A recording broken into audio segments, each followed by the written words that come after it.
Izak, welcome to Windhoek, and more specifically, welcome to the studio, and glad to have you here. It's such a pleasure to be here in your beautiful country. I believe that this is your first time in country. Yes. We are very, very blessed to have you here. But before we dive into your topic, which is a very interesting one, the Trump tsunami, you've titled it. And for those viewers at home and wherever you're listening to the podcast, you can find Izak on all the socials. We'll tag them below.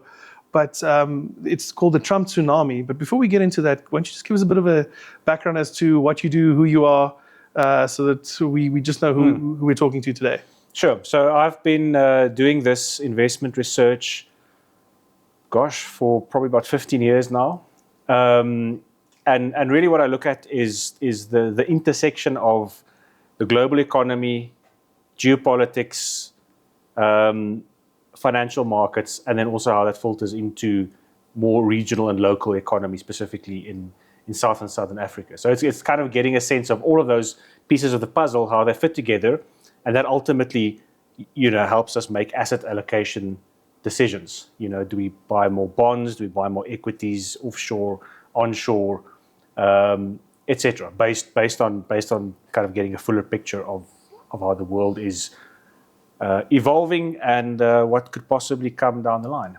I think it's quite important that you say that we sort of distill everything down into an investment decision, and I think that's part of our discussion today, is to get to a more understandable viewpoint of what's happening in the world. Because for those of us who've opened up a newspaper recently, or logged onto a blog, or listened to a podcast, it's all about Trump and all about this. And I hate to use the word trade wars because it invokes fear, but I think it's that because we don't know.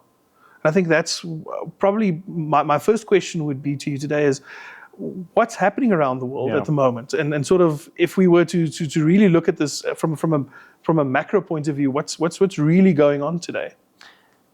I mean, it gets captured in one word, which is uncertainty. Uncertainty has just increased massively since Trump took office. Now, we all knew kind of more or less what Donald Trump stood for, and you'll remember that when he won the election in November last year, the markets actually rallied. They kind of liked that Trump was going to be business friendly and good for economic growth, and the markets quite liked that, and the markets assumed, yes, there would be some tariffs. That's sort of the price you pay, but you're going to get all the good stuff in terms of deregulation and tax cuts and so on that investors like. What's happened since then is that Trump basically launched into the tariff stuff, the trade battles, if you don't want to call it a war, the trade battles first, and has not delivered much in terms of the rest of his agenda. So he kind of came in with a bad medicine and hasn't given us the spoonful of sugar to make it go down yet. And that bad medicine was much worse than expected, much, much worse. I mean, remember when he kind of stood in the Rose Garden of the White House and he pulled out that poster with all the tariffs. I mean, people's jaws were dropping because the amounts that he was talking about was extreme. So in the case of South Africa, it was 30%. Country like Vietnam, it was 45%. Poor Lesotho got 50% tariff increases. China 34%. Much, much worse than anybody had anticipated. And then, of course, a few days later, he kind of ratcheted up the pressure on China by taking tariffs all the way to 140%, and then China retaliated. And at that point, it seemed as if trade between the world's two biggest economies was going to grind to a halt, because at that sort of level of tariffs, it is not possible to really do profitable trade between the two countries. Now, since then, we've he's kind of de-escalated, and he's rolled back some of those tariffs, and he's paused some of the tariffs, and he's negotiating with some countries. So after that initial shock, I think there's a sense of calm has returned to markets, because it does look like, that was just the opening gambit in his negotiations. Almost out of the deal. Out of the deal stuff, but now we actually in the phase of talking. So things have calmed down, but again, the word is uncertainty, because we don't know where this is going to end up. even if tariffs today are better than that they were immediately after those announcements, they're still much higher than they were, at the beginning of the year. So that impact, that negative impact, economic impact, is still going to come.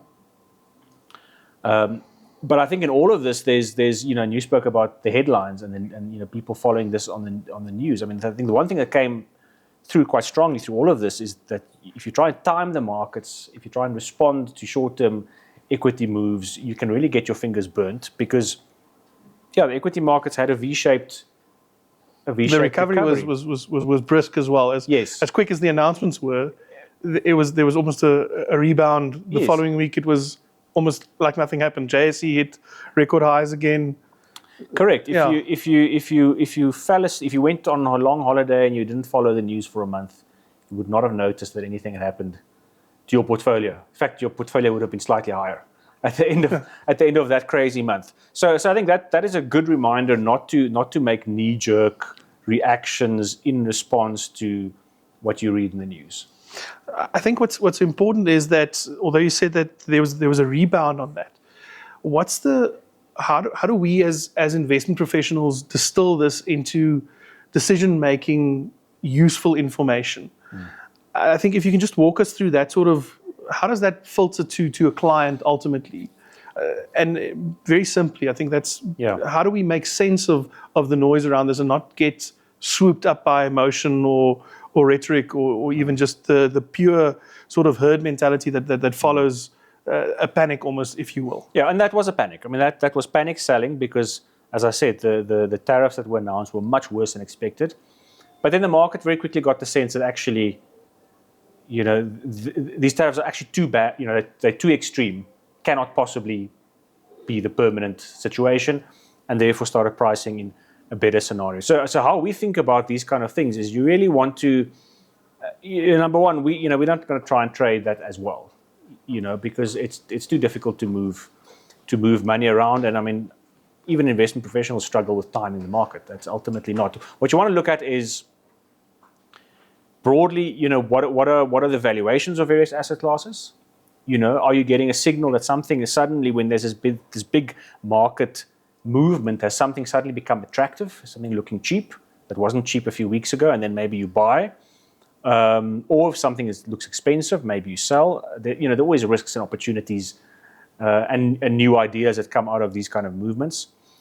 Another thing we always focus on is just diversification. If you go into a messy event like this and you've diversified your portfolio and you've got your bonds and equities and local and offshore and so on, then you're broadly okay. And then just the third point is, what was interesting is, yes, the equity market had a V-shaped recovery, but there were two things that stood out. One is that the US equities lagged the rest of the world. So that was quite interesting. And also the US dollar did not have a V-shaped recovery. It fell and it stayed down. So that tells you that although at a headline level, maybe things are kind of back to normal from the equity market point of view, underneath the surface, there are shifts happening. And I think one of those shifts is that the US as an investment destination, it was the premium investment destination of the last 15 years. That shine has really come off the US, and that is mainly a result of this very erratic way of making policy. Do you think there's a case to be made that Main Street and Wall Street are sort of diverging at the moment, or it hasn't sort of reconciled with each other? That you spoke about the economic hardships still to come, and Wall Street have sort of recovered already, but to a lesser degree.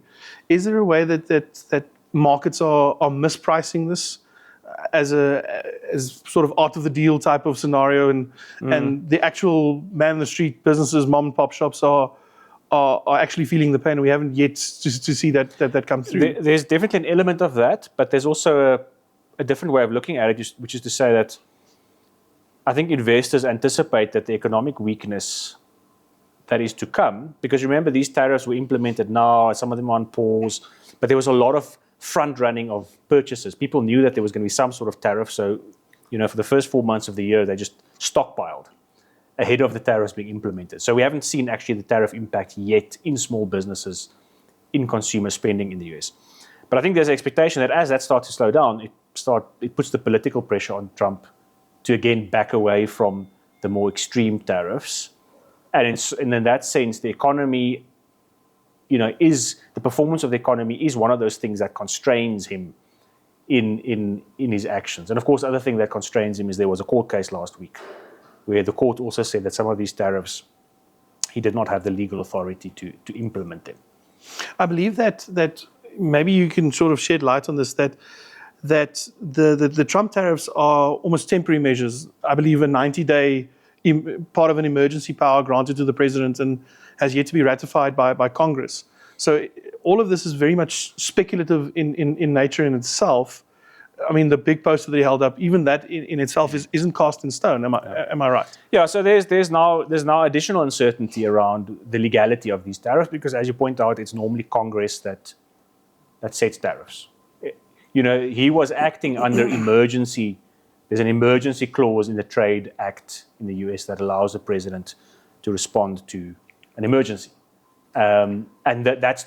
What he was doing now is not your typical economic emergency. Typical economic emergency would more be a case of, we've, like COVID, we desperately need something.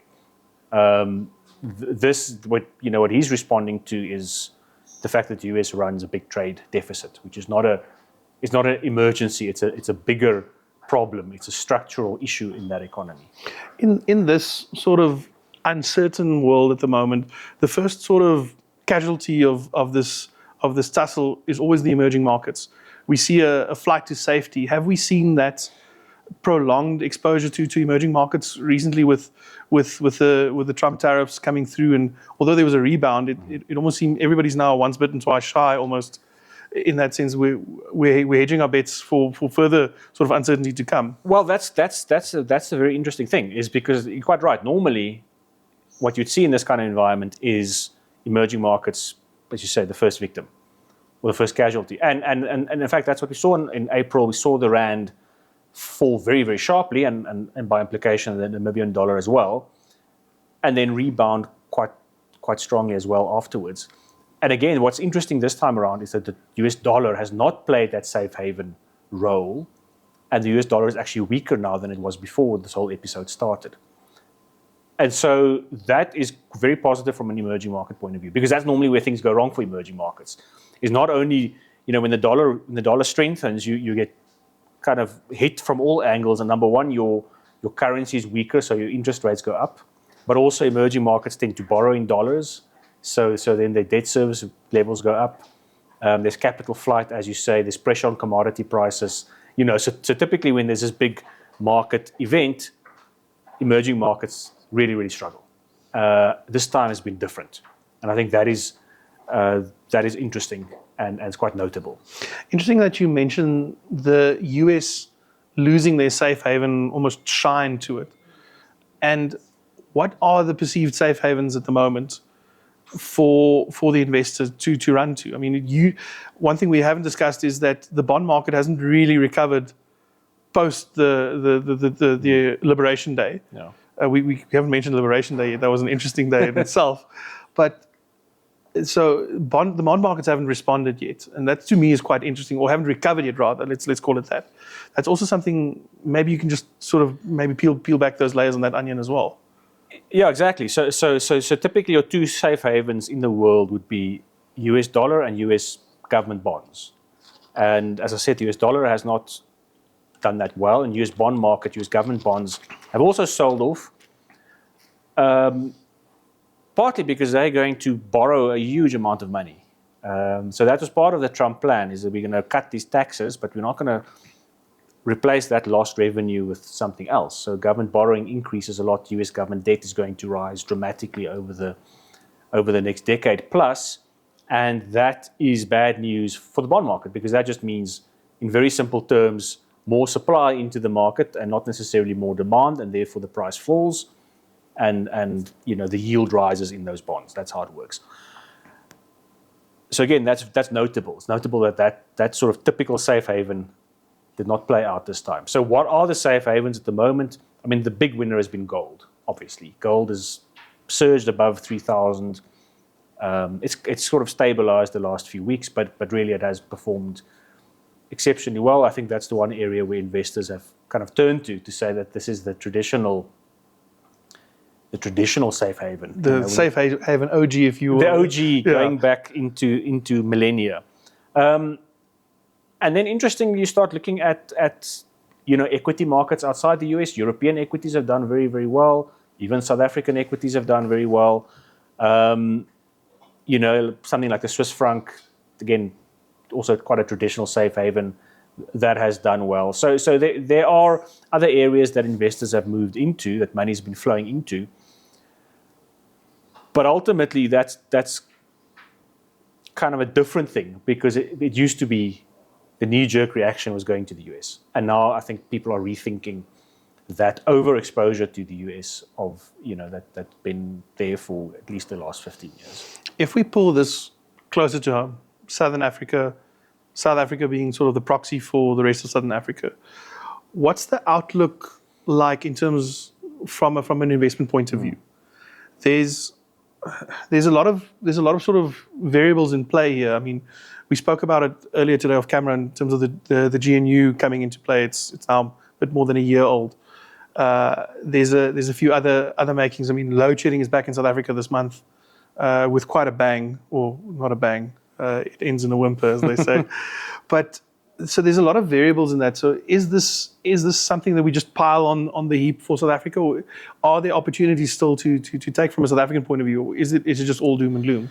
No, definitely not doom and gloom. I think so there is a headwind from this trade situation, and partly it's because South Africa does export to the US. It's about 8% of our exports go to the US.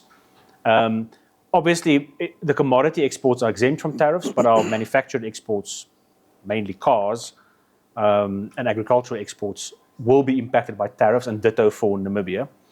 So there is that impact, and then there's an indirect impact, which is that if the rest of the world slows down because of Trump's tariffs, then obviously you're looking at fewer European tourists and fewer exports to China and so on. So there's that indirect impact as well. The third impact, again, from this kind of event is typically the market reaction. And the market reaction is typically, the currency blows out and interest rates rise and so on. And again, that's been unusual that we haven't seen that. And in fact, just a few days ago, our Reserve Bank cut interest rates. By another 25 basis points. By 25 basis points in South Africa. So, which didn't look like it was going to be the case a few weeks from now. So from that point of view, we've actually escaped this whole episode. Okay, we haven't had the typical kind of crisis where we're being forced into hiking interest rates, even as the rest of the world are cutting interest rates in a difficult market environment. So that's the one thing, and then the second thing is just from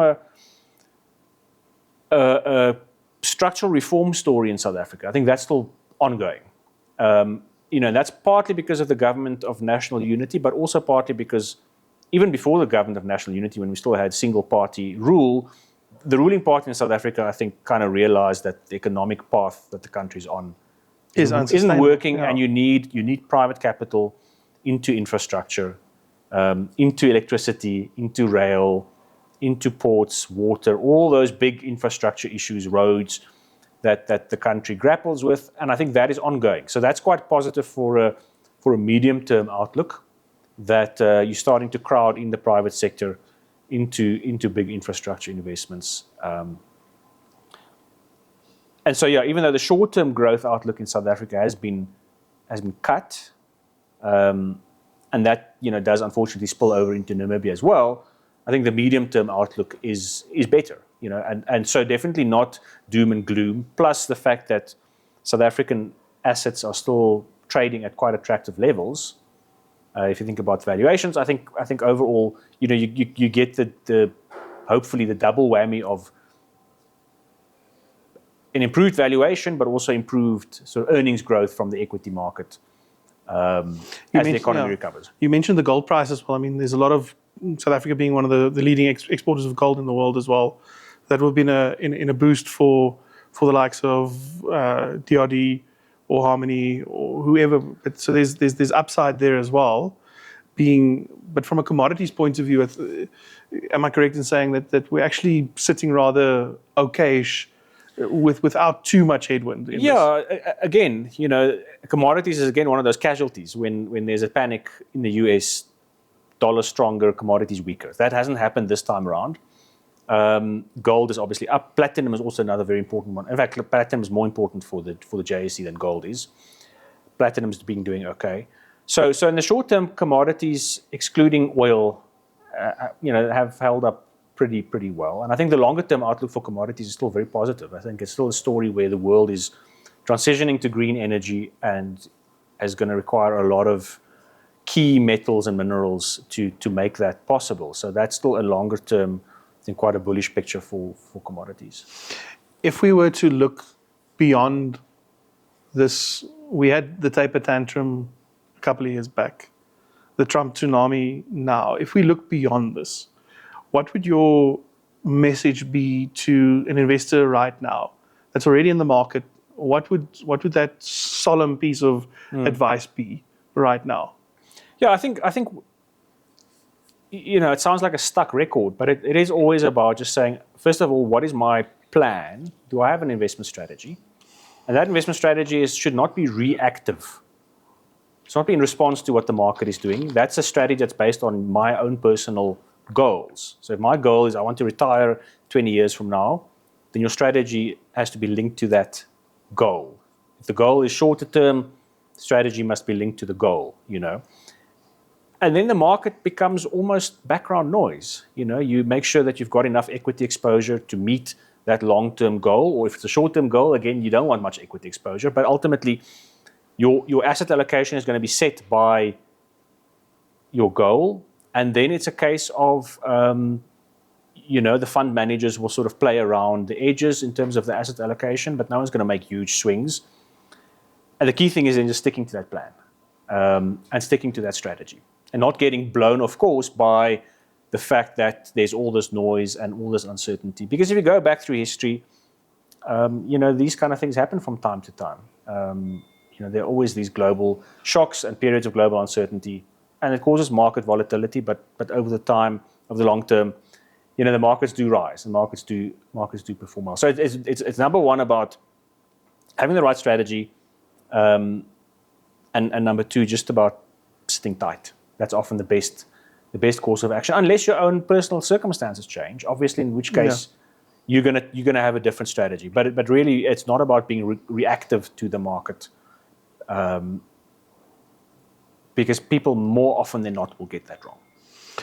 I think one thing that sort of popped up in my head as you were talking and sort of summarizing what you're saying is, over the last couple of years, we've had this continuous sort of drive to diversify away from ZAR, from the South African economy, simply because there's a multitude of factors. One being that we're overinvested in our own local economy, your house, your pension, discretionary savings, to get.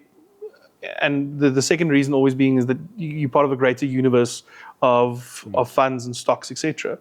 Is that still the case? Yeah. Should we still look at offshore investment as an opportunity, even with this uncertainty that is currently abound? Yeah. No, I mean, those two reasons that you mentioned still very much hold. The diversification argument and the bigger universe argument absolutely still hold. I think there was a third reason why there was a lot of offshore investment, and that is just because offshore markets outperformed. So a lot of the money that we saw going into offshore markets was really just chasing performance, which is not a healthy thing, because that can turn around. That's cyclical. Yeah. And we might be in a period now where the local markets actually do better, especially if the local currency does better, local markets can do better on a relative basis.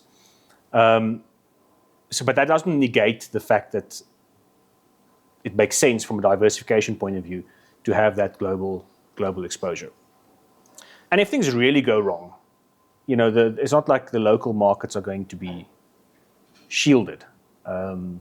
Ultimately, everything is connected. So your safety doesn't necessarily lie in bringing your money. I mean, I know it feels safer to have my money close to home, but that's not necessarily where the safety lies. So the case for global investment remains very, very strong. I think it's just also where you invest, because clearly the US has been the outperformer of the last 15 years. That market's become very expensive, and I think that the opportunities mostly lie outside the US. I know that you are a big proponent of the Indian story in terms of the growth path that India is on. Perhaps maybe shed some light as to not just India, but there are other examples of that in the world as well, where the US has always been seen as the poster child for investment case. But maybe you can just sort of share some insight on that as well. Yeah, I mean, India is a fascinating country, but it is a country on the move. And after many years of stagnating, they finally got things right. They finally got a recipe that works to grow the economy, to grow the corporate sector, to grow the financial sector, to pull money into the capital markets. So, and those things are all then become reinforcing. And so the Indian economy is growing at 7% a year, and the market's been doing very well, and it continues to evolve. And I think that's a story for many emerging markets, especially in Asia, where you have dynamic economies, young economies, urbanizing economies.